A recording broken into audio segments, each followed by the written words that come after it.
के बीच सभा में कह दो कि वैसे तो रोज आते थे और जब से ये हो गया तब से आ नहीं रहे, इसका पालन पोषण कौन करेगा। बस वो समझ गई थी इतने में सब भक्तों की श्रद्धा खत्म हो जाएगी। गली गली मांगने वाली उसको इतना स्वर्ण मुद्रा मिल गई, वो फूली हुई गई और कहा पंडित जी। पूरी सभा ऐसे लगी थी, नजदीक जाके जब ये नहीं रहा था तब रोज आते थे, जब से गर्व रह गया तो आना ही बंद कर दिया, इसका पालन कौन करेगा। बोले बैठो बैठो, बहुत दिनों में आए, बैठो, जिसने गर्भ दिया वही इसका पालन भी करेगा, तुम चिंता क्यों करती हो। खुश खुश शुरू हो गई कि यार ऐसा बड़े त्याग वैराग्य, बड़े उच्च कोटि के महापुरुष गदाधर भट्ट जी बड़े त्याग वैराग्य की बातें करते हो, ये हालत है पीछे की। अरे कुछ लोग कहने लगे हम तो कहते ही थे, शोरगुल शुरू हो गया। और कुछ भक्त थे जो प्राण समर्पित किए थे, उन्होंने कहा ऐसा नहीं हो सकता, ऐसा कदापि नहीं हो सकता, कोई षड्यंत्र रचा जा रहा है। तो उनमें एक बहुत श्रद्धावान और समर्पित थे, उनको बिल्कुल चैन नहीं पड़ा। सोचा अगर सामने से कुछ तो फिर हमारे ऊपर गदाधर भट्ट जी की, और वो समता प्राप्त पुरुष, जैसे सदन जी ने कह दिया जो ये कह रही वही सत्य है, ऐसे उन्होंने कहा कि तुम चिंता क्यों करती हो, जिसने गर्भ दिया वही पालन करेगा, बैठो तुम आराम से सत्संग सुनो। सामने ऐसे तिरछी चितवन से जाकर उसको बुलाया, गदाधर भट्ट नहीं देख पाए, नजदीक गई, पीछे मंच के ले गए, कहा सत्य बोल, कभी तो जानती है इनको, कभी मिली है। वो घबरा गई क्योंकि दसियों लोग पीछे पहुंच गए जो श्रद्धावान थे, बोल सच्ची। तो उनका मैंने तो कभी देखा ही नहीं है इनको, ये हमारे पास क्या आएंगे। खोल के दिखाई, इतनी असरफियां मुझे मिली हैं और इससे ज्यादा मिलेंगी। इस बात के कारण मैंने सोचा मेरे परिवार का, अरे तू परिवार के पोषण की सोच रही, लाखों की श्रद्धा की बात है, किसने दिया। तो बोले कोई कल्याण सिंह है उनकी पत्नी। कल्याण सिंह ने जे ही सुना, गदाधर भट्ट जी ने रोका, सत्संग का मतलब क्या है। बोले सभा में बोल। गदाधर भट्ट जी ने कहा कुछ कहने की जरूरत नहीं है, ये सब भगवान से प्रेरित है।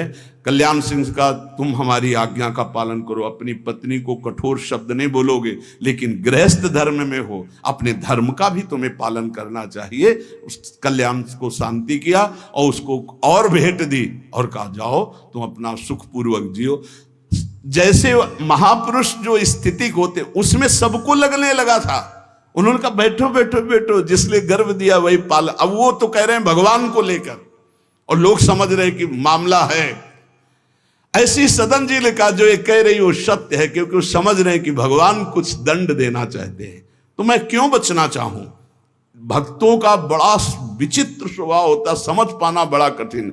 उन्होंने कहा जो कह रही है सत्य है। जो हाकिम था उसने जब देखा तो उसने कहा मेरा हृदय कह रहा है कि इनके चेहरे से लगता है ऐसे नहीं है, पर ये जब स्वयं स्वीकार कर रहे हैं तो दंड देना ही पड़ेगा। तो इस अपराध का क्या दंड होता है। बोले दोनों हाथ काट लिए जाएं। यहां से दोनों हाथ काट लिए गए, लेकिन उनकी मुस्कुराहट में फर्क नहीं पड़ा। 22 बाजारों में कोड़े मार मार करके बेहाल किया जा रहा है। हरि बोल के सिवा एक शब्द नहीं निकला ठाकुर हरिदास जी के। आप विचार कीजिए भक्ति में कितनी शक्ति है, कितनी अपार सामर्थ है। इतनी बार कष्ट दिया गया प्रहलाद जी को, एक बार भी हरि से शिकायत नहीं की। हर बार हरि हरि हरि, हर समय मतलब बलिहारी है इन महाभागवतों की जो भगवान के लाडले हैं।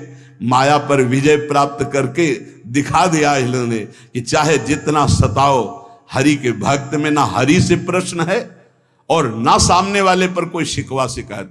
दोनों हाथ काट लिए गए, मुक्त कर दिया गया, इसलिए कि वैष्णव है, भगवत भक्त है। अपराध बन गया तो हाथ काट लिए गए, उनको जेल आदि नहीं, भगवान के शिच। अब रक्त स्राव हाथों से हो रहा है। जय जगन्नाथ, जय श्री हरि, जय श्री हरि। यात्रा नहीं रुकी जगन्नाथ जी की। जगन्नाथ जी ने तत्काल अपने पार्षदों से कहा मेरे महाभागवत सदन जी आ रहे हैं, तुरंत पालकी लेकर जाओ और उनको बैठाल के लाओ। जगन्नाथपुरी में प्रवेश ही किए थे कि पालकी लिए हुए पार्षद दौड़े, कौन से सदन जी हैं, सदन भक्त किनका नाम है।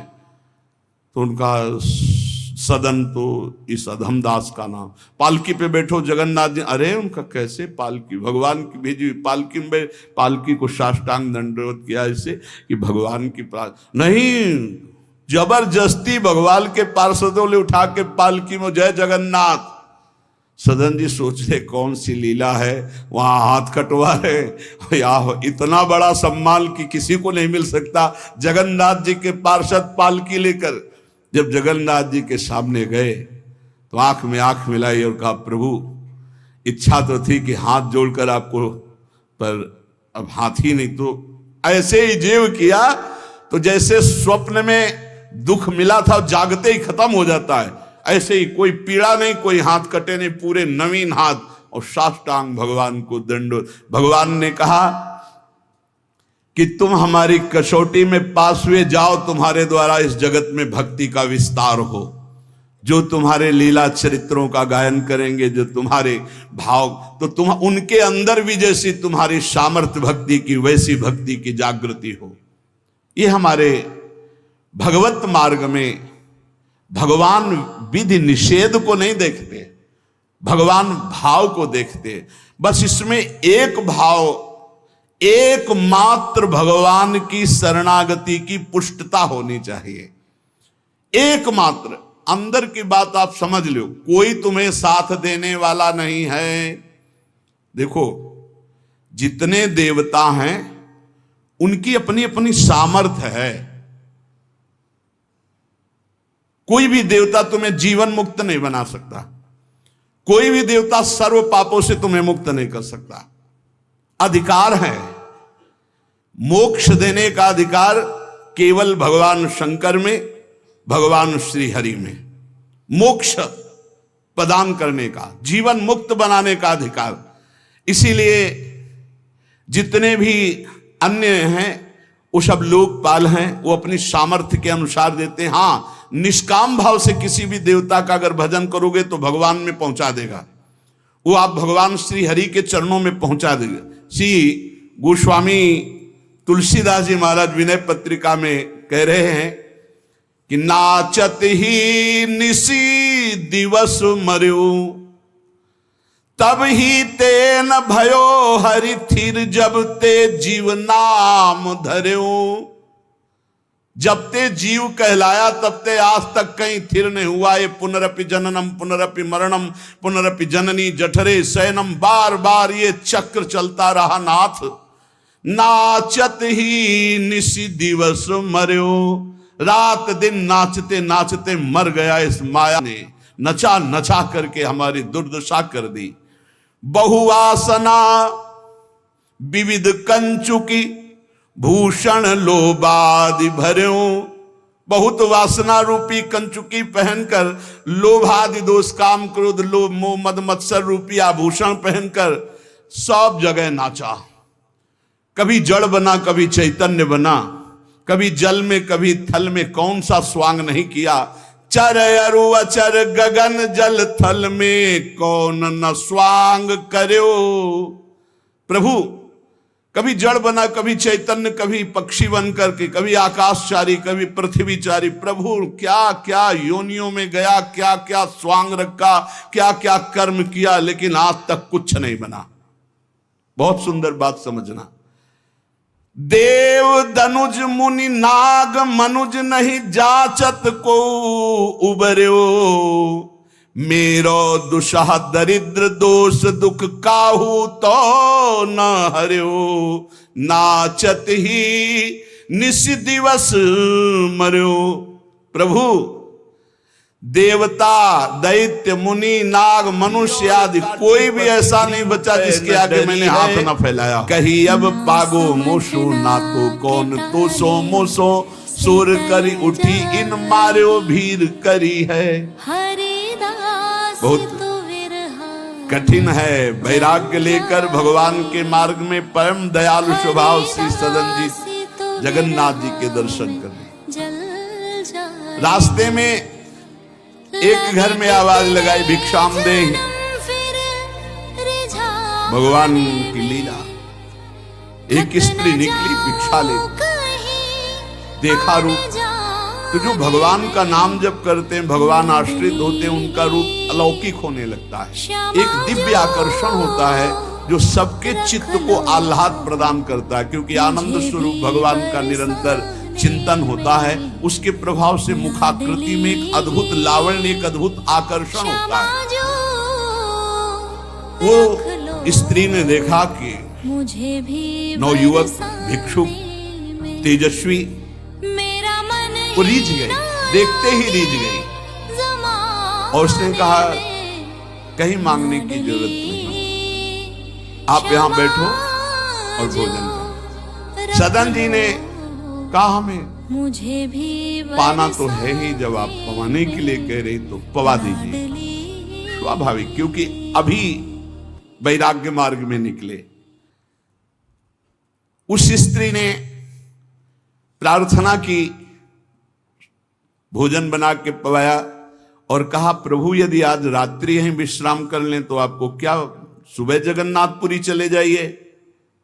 आपने उस स्त्री के विशेष आग्रह को स्वीकार करके उसके घर में शयन करना स्वीकार कर लिया। जब उसके पति सो गए तो रात्रि में उठ करके आई और आपके पास आकर बोली कि मैं आपको देख करके काम से पीड़ित हो चुकी हूं, अतः आप मुझे स्वीकार कीजिए और मैं सदा सदा के लिए आपके साथ के लिए चल दूंगी।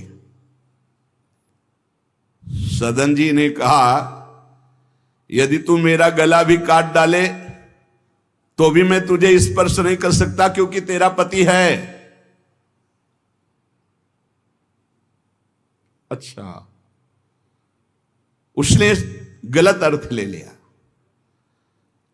उसके भाव में आया कि अगर पति है तो ये स्पर्श नहीं करेंगे, अगर पति ना हो तो स्वीकार कर लेंगे।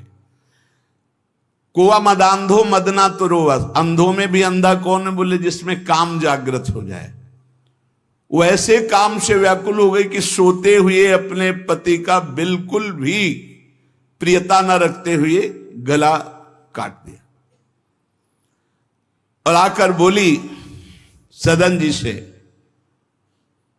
कि अब मुझे स्वीकार करो, आपको पति का भय था ना, गला काट दिया।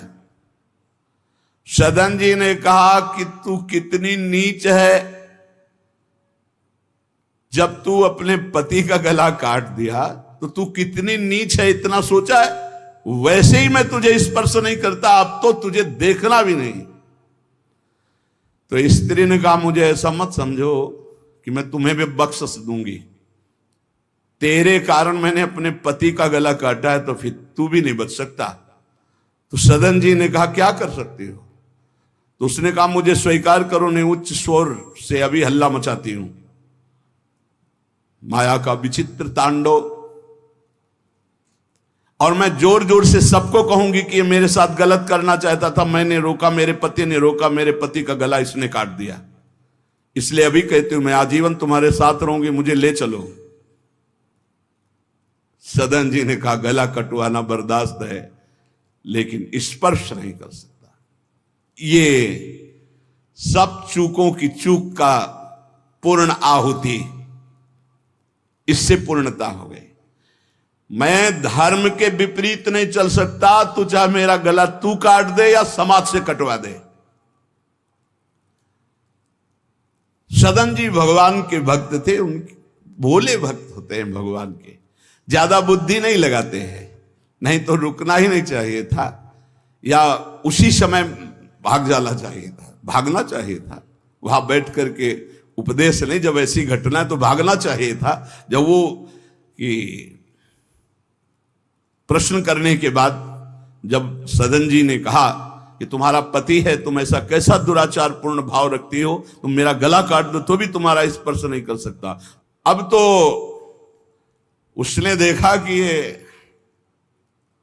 हल्ला बचा दिया, दौड़ो दौड़ो देखो ये ऐसा ऐसा। अब गांव के लोग इकट्ठा हो गए, तुरंत बंदी बनाए गए सदन जी। वहां कौन सुने सदन जी, कौन सुनता है? भीड़ में कोई सुनता है? कड़ा शासन बादशाह का था, उनके सामने पेश किया गया।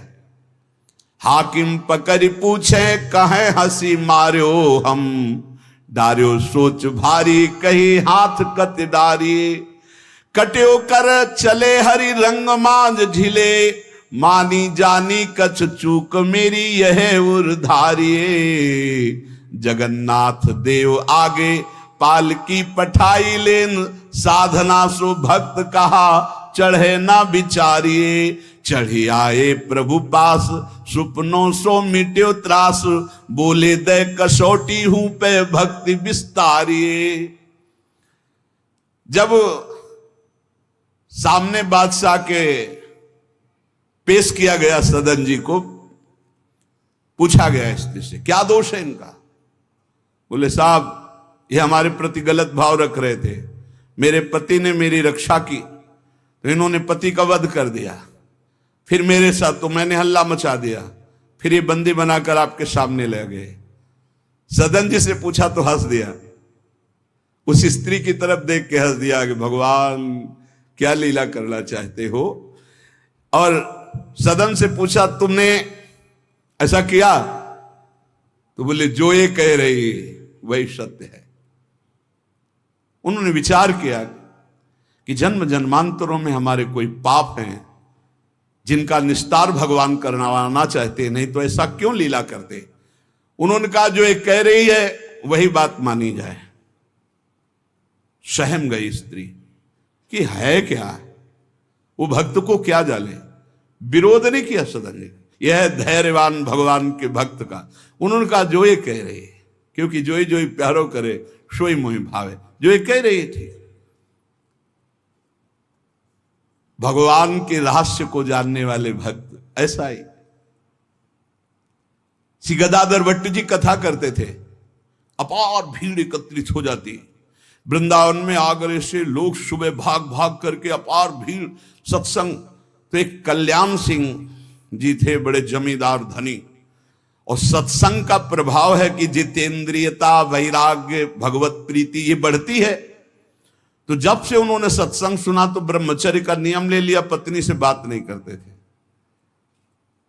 अब घर गृहस्थी में तो यही संसारिक सुख है। कई महीने हो गए वो अपने राज का जो सत्संग में भाग जाना, सत्संग से आना, बस एकांत में भजन करना। पत्नी ने देखा कि कई महीने हो गए हमारी तरफ देखना भी नहीं, बातचीत नहीं, ये कहाँ जाते हैं, कौन है ऐसा। तो पता चला गदाधर भट्ट जी क्या। बोले हमारी जिंदगी का कांटा है वो, बड़े सुख चैन से जीवन कट रहा था, जब से सत्संग में गए। अरे दक्ष ने साप दे दिया नारद जी को इसी बात के लिए, साप दे दिया। 2 घड़ी से ज्यादा कहीं तुम टिक नहीं सकते, जाओ साप देता हूं। तो नारद जी ने कहा 24 दूनी 48 मिनट में तो हम बड़ा काम कर लेंगे, तुम साप दे दो कोई बात नहीं। उसने सोचा कि मैं ऐसा मुंह काला करूं गदाधर भट्ट जी का कि कोई सुनने ही ना जाए, तो जब ये कथा नहीं सुनेंगे तो फिर हमसे प्यार करने लगेंगे। इसी ताक में थी कि कैसे क्या करूं। तो देखा उनकी गली में एक भिखारिन मांग रही थी, फटे पुराने कपड़े पहने, गर्भवती थी। फौरन बुलाया और सोने की असरफियां दी। अरे वो तो गली में मांगने वाली सोने की असरफियां मिली। अरे मालकिन तो उनका एक काम है, जितना तू धन कहेगी तुम्हारे परिवार वालों को दूंगी, बस एक काम कर, तू जा करके कथावाचक, जहां मेरे पति कथा सुनने जाते हैं उनका नाम गदाधर भट्ट है, वहां जाके बीच सभा में कह दो कि वैसे तो रोज आते थे और जब से ये हो गया तब से आ नहीं रहे, इसका पालन पोषण कौन करेगा। बस वो समझ गई थी इतने में सब भक्तों की श्रद्धा खत्म हो जाएगी। गली गली मांगने वाली उस